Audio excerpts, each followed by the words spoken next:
So, after much deliberation, much debate, Andy Farrell has finally selected his British and Irish Lions squad for the 2025 tour in Australia. Now, for the past few months, everyone's had their own selections, their own squad, their own bolters, but none of that matters anymore because the final 38-man squad has been selected. So let's have a look into it. So, for this tour, Andy Farrell has selected Saracens and England second row Maro Itoje to captain the side. Now, if you were to tell me 8 years ago when Maro Itoje was starting for the Lions in New Zealand that he would captain the Lions by 2025, I'd say of course he would. He was one of the best prospects in the world and actually one of the best players in the world back then when Saracens were dominating Europe and the Premiership. But 8 years on, it's a much different story. When the Saracens were forcibly relegated to the Championship in 2020, Itoje chose to remain at Saracens instead of going out on loan like Ben Earls did. And he only played about a dozen or so games for England while not playing any club games. And since then, I think he hasn't really followed the trajectory many thought he would. He became a liability discipline-wise, and he probably wasn't the leader that Saracens needed then, as it was just a penalty machine. And it sort of culminated last year where he received 6 yellow cards in the 23-24 season. And he really just hasn't been the effective player he was then. The big man to miss out in Andy Farrell's 38-man squad is Leinster and Ireland's Caelan Doris. Now, as many of you know, this is no surprise, as Doris has come down with a serious shoulder injury which required an operation, or as Leinster put it, a procedure. And it's unknown at the time of recording how long he'd be out for, but it's expected now, since with the current squad announcement, that he would miss the tour. So now, let's go through the front row. There's no real surprises here, as you got the likes of Andrew Porter, Dan Sheehan, Tadhg Furlong, Ronan Kelleher, Xander Fagerson, Ellis Genge, Pierre Schumann, Luke Cowan-Dickey and Will Stewart. The only real surprise here is probably no Jamie George. Many thought he would be called up, but I think his lack of game time, he's been coming off the bench a lot for England this year, and his sort of age, he's not as impactful as he once was. Other names to miss out are like the Finlay Bealham, Dowie Lake and Nicky Smith, Nicky Smith and Dowie Lake and Bealham all had great Six Nations and were integral parts of their sides, especially Bealham, who came in for Furlong when the Wexford man was out injured, and he really held his own. And I say he's probably a bit unfortunate not to have made the squad, but the competition with Stewart and Fagerson as well as Furlong is just too tough. He's probably unlucky to miss out.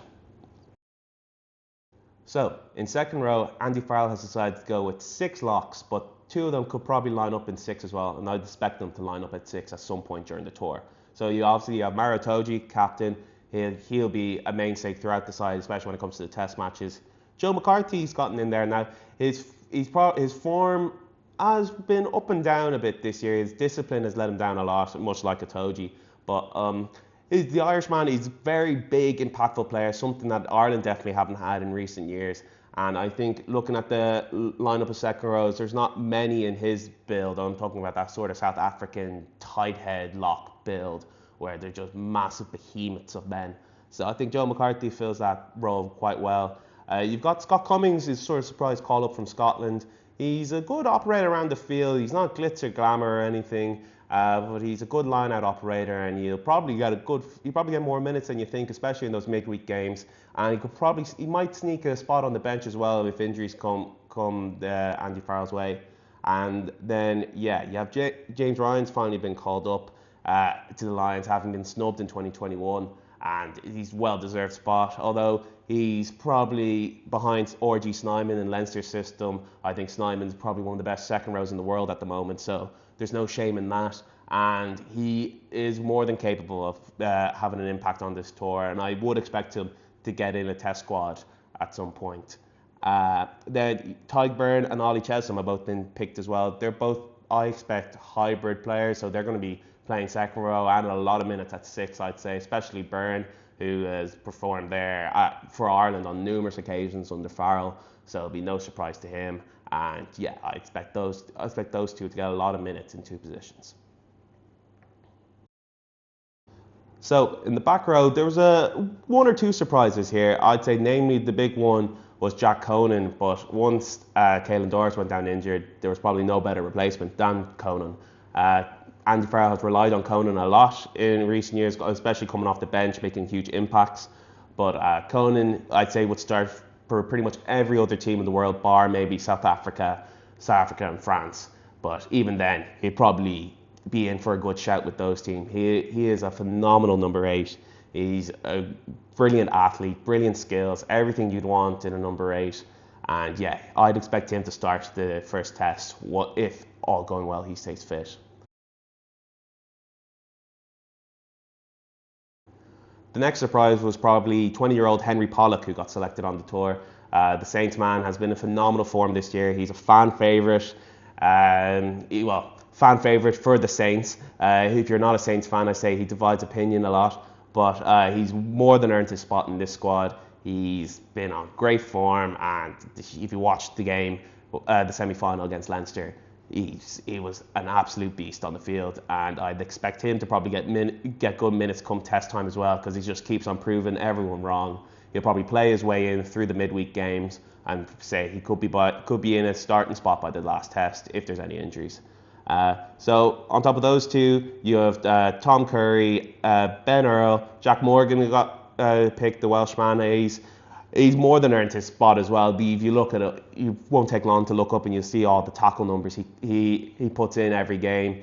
He is a phenomenal athlete, a phenomenal workhorse, and I say he'll be the starting 6. You do that, grind it out. Him and Rob Valentini, both in the blindside flanker battle, will be something to watch. 2 proper old school workhorses. You'll love to see that. Some players to miss out. Talupe Faletau missed out on this squad. I would have thought Toby would have been picked up. I really like him as number 8. He's getting on in age now, but no matter what, every time he's on the field, he makes a good impact, and he's a phenomenal engine on him as well.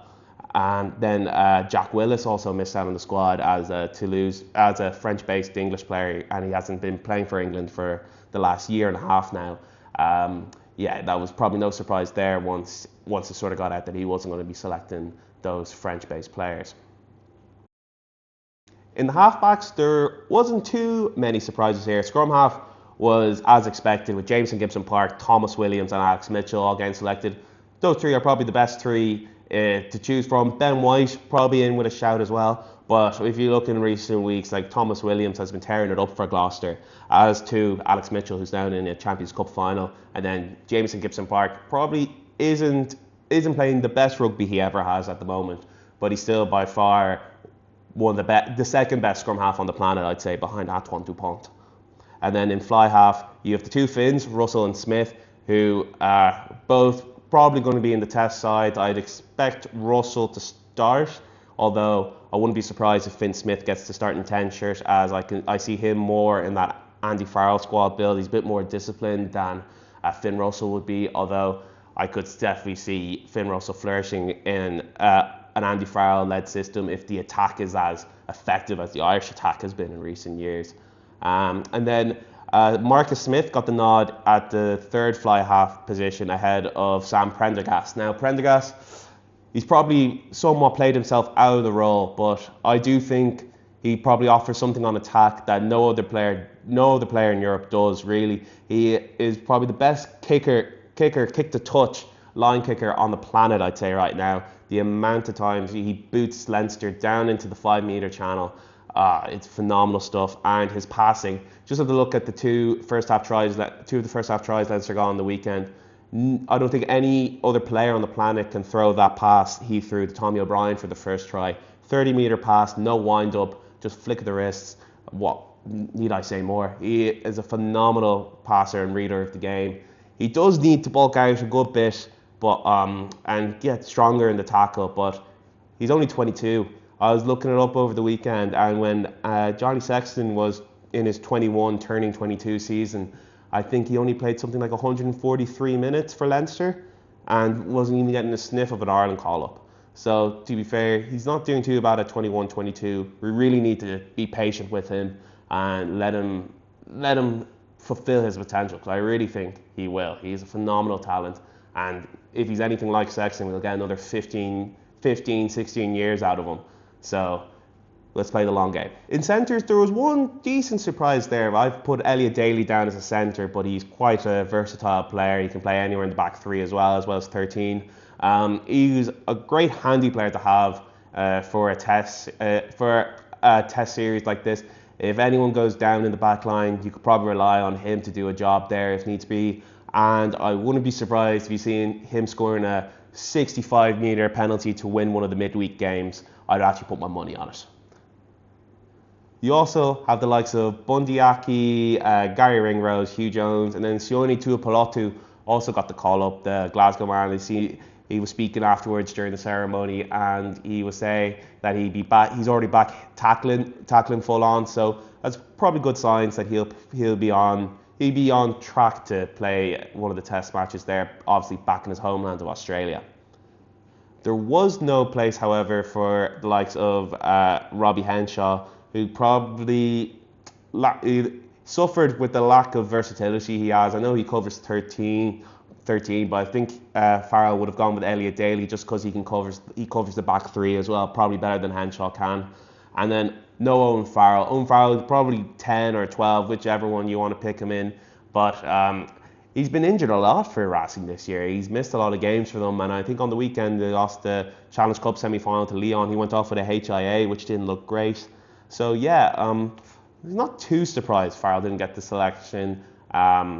He hasn't been on the greatest of forms, but he's a big game player. He does show up when it matters. So, and with the Andy Farrell saying he'd left 2 spots open for players to prove their fitness, I wouldn't be surprised too much if Owen got the call. And lastly, in the back three, we have James Lowe, Matt Hansen, Duan van der Merwe, Blair Kinghorn, Tommy Freeman, and Hugo Keenan. Only real surprise here is probably no Darcy Graham. Matt Hansen, he's currently out injured at the moment. I think Connacht have ruled him out for the rest of their season, their regular season at least. I think he's out for about 5-6 weeks. But we know Andy Farrell loves him. I think he was in the first Ireland camp he could have been in once he moved over to Connacht. I think Farrell really likes him as an athlete. And I think his ability to play at first receiver as well. He grew up playing a lot of 10, a lot of fly half in Australia. So I think Farrell really likes that. And it brings a different dynamic to the attack. While Darcy Graham, he's a phenomenal player himself, a great try scorer, he breaks so many tackles for a man of his size. I just think Farrell has gone for a bit of familiarity in that selection. So, what did you think of Andy Farrell's British and Irish Lions squad? Did you love it or did you hate it? Let us know on Twitter and Instagram at NextScoreW or on email at contactnextscorewins@gmail.com.